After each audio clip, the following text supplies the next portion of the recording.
This is the new BMW M2, and this car might be one of the most special BMWs ever made. If you're curious to see why, stick around because in this video, I'll make sure you get to know everything about it.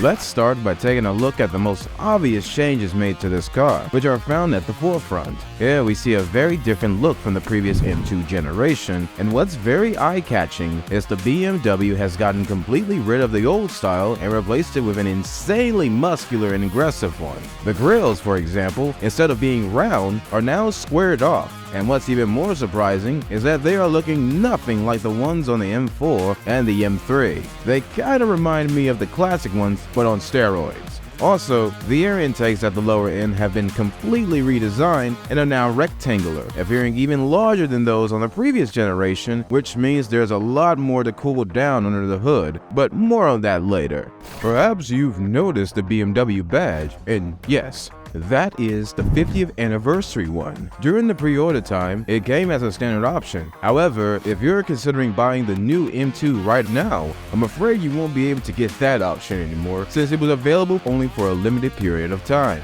As we move to the sides, it becomes more and more apparent that BMW has created a real track monster here. Just by looking at those flared fenders, you can tell this thing darts through corners like a bullet. The new M2 is actually 16mm wider than the previous generation and a staggering 50mm than the regular BMW 2 Series coupe. The side mirrors come equipped with the usual double-spoke M Series cap, but what really excites me the most is the carbon fiber roof, which you will see for the first time on an M2. Apparently, it saves on approximately 15 pounds to the car's overall weight, and believe it or not, it comes as a standard feature. Sure, you can opt for a sunroof, but who does that? Probably some people who like brain cells, if you ask me. Another unusual feature for the M2 is the bulging hood, but in my opinion, it fits the car perfectly. It adds a lot of personality and definitely gives it a more aggressive look.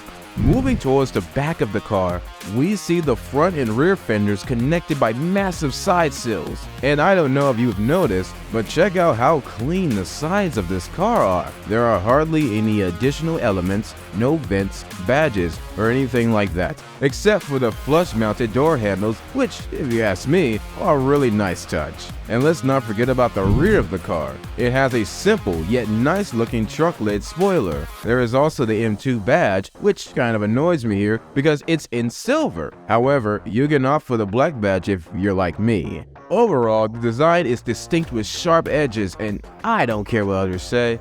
This car is sure to turn heads, especially with the massive quad exhaust system.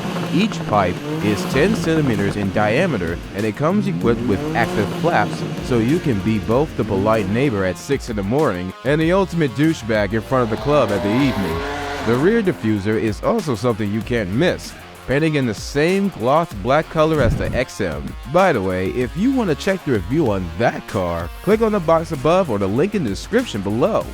In terms of wheels, BMW equipped the M2 with a unique setup compared to its previous generation. While the front 19-inch light alloy wheels are the same, they're wider at 275mm instead of the previous 245s. At the back, the M2 boasts 20-inchers that are 20mm wider than the front, making the rear tires a hefty 295mm wide. This car in particular comes equipped with these sleek and stylish gloss black alloys, which are included at no extra cost. However, for those seeking for a more personalized touch, the option to get these alloys with silver accents on the spokes is also available. Just like on the M3 and the M4, this car is also fitted with the M-Tune suspension system. Its wheelbase is also longer than the previous M2, sitting at just over 108 inches. And as for the brakes, there are 6-piston fixed caliber brakes with 15-inch discs at the front and single-piston floating caliber brakes with 14.6-inch disc at the rear.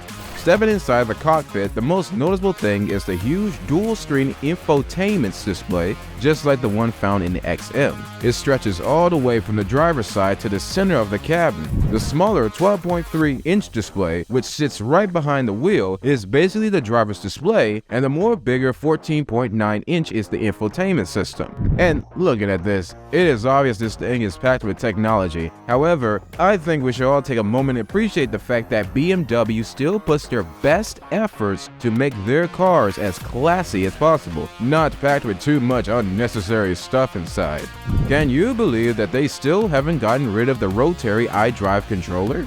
Don't get me wrong, but if I ever decide to get myself this M2, it would be because of this. In a sports car like the M2, things like this come in handy. The steering wheel is the exact same one as in the M3 and the M4. You get that all-leather surface with the color M stitches. There is the M1 and the M2 pedals as well. The shifters, of course, if you decide to go for the automatic gearbox, but more on that later. The carbon fiber is also a nice detail. However, it comes as an optional extra at a hefty $800. As standard, the car comes equipped with luxuriously soft all-leather sports seats. However, if you're after the full-throttle racing experience, upgrading to the bucket seats might just be the ticket. Yes, they do come with a hefty price tag of $9,100, but if you ask me, the design alone is worth every penny. Made from a combination of high-quality leather and Alcantara with stylish blue accents on the sides, these seats are just amazing. Also, choosing bucket seats save around 24 pounds in weight, which is a significant benefit for a car that is on the heavier side. But perhaps the most exciting perk of upgrading to these seats is the fact that you'll become eligible to receive up to 2 track training sessions with a professional BMW driver, which is quite insane considering not many brands do that. Speaking of the classiness in the M2, there is not a thing that can make this car more classy than a manual gearbox. Kids, if you didn't know, this is a tool that allows you to select gears and apparently gives you complete control over the car. The design is pretty much the same as we see on the M4 and the M3. It is a 6-speed manual gearbox, and luckily, it comes at no extra cost. So if you've already got this M2 with a manual gearbox and the 50th anniversary badge, well, my friend, you possess a valuable and rare car. You might also consider taking good care of it because in a few years, it might be worth a fortune, since the combustion engine and the manual gearboxes are set to extinct. When it comes to the engine, the second generation M2 bears no resemblance to its predecessor. Equipped with a brand new engine, it is in a league of its own. Under the hood, you'll find an S58 engine, also featured in the M4 and the M3, although it's been slightly detuned for this particular vehicle. This impressive 3-liter twin-turbocharged straight-six petrol engine delivers a remarkable 453 horsepower and 550 Nm of torque. To put it into perspective, it produces a whooping 47 horsepower and 105 Nm of torque, more than the previous generation. That's crazy, huh? On the flip side, however, this M2 is considerably heavier than its predecessor. In fact, it's quite a significant difference. Whereas the previous generation M2 weighed in at just under 1,500 kilograms, this one tips the scale at approximately 1,700, a difference of 200 kilograms. Of course, it's important to keep in mind that the weight may vary depending on the upgrades and gearbox that you opt for. When it comes to performance, this M2 is a rear-wheel drive, and BMW claims that it is capable of reaching a top speed of up to 180 miles per hour. In terms of acceleration, it boasts an impressive 0 to 60 time of approximately 4.1 seconds, although that is for the automatic gearbox. If you go for the manual, you can expect a slightly slower time of 4.3 seconds. While all these stats seem impressive, if we put the M2 side by side with its rival, the RS3, it will still leave the M2 in the dust with a crazy 0 to 60 timing of just 3.3 seconds. However, in a track race, the RS3 wouldn't stand a chance.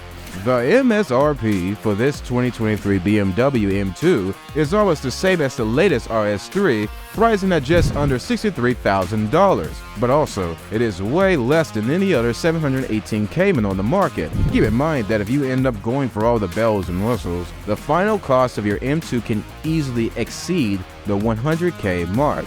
There you go, folks. Just like that, we've come to an end to another video. If you did enjoy it, leave it a thumbs up and let us know in the comments below what are your thoughts on the new BMW. Thank you for watching and see you in the next one.